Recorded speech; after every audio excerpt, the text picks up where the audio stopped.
দেশের উপকূল ও পাহাড়ি এলাকা রাত থেকে থেমে থেমে বৃষ্টি হচ্ছে, প্লাবিত হচ্ছে নিচু অঞ্চল।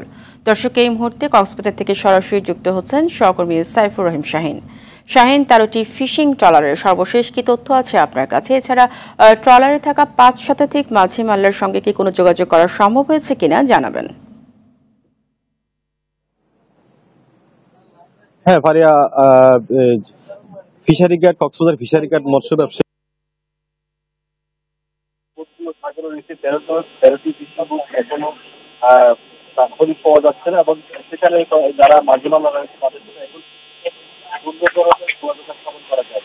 এমনিতে সাগরের মাঝখানে নেটওয়ার্ক সমস্যার কারণে করা সম্ভব হচ্ছে না, এবং তাদের এখনো পর্যন্ত কোনো হদিস পাওয়া যায়নি। এ পর্যন্ত ট্রলারডুবির ঘটনায় 3টা লাশ উদ্ধার হয়েছে। গতকালকে কক্সবাজার শহরের সালাতুলি এবং ইলানি উপকূলে সাগর থেকে যে ট্রলারডুবির ঘটনায় একজন, আজকে সকালে কক্সবাজার উপকূলের সমিতিপাড়া মোট 3টা লাশ উদ্ধার হয়েছে এই পর্যন্ত।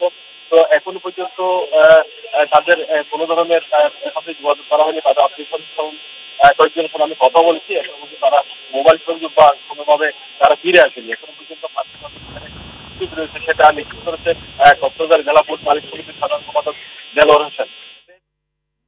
আপনাকে ধন্যবাদ।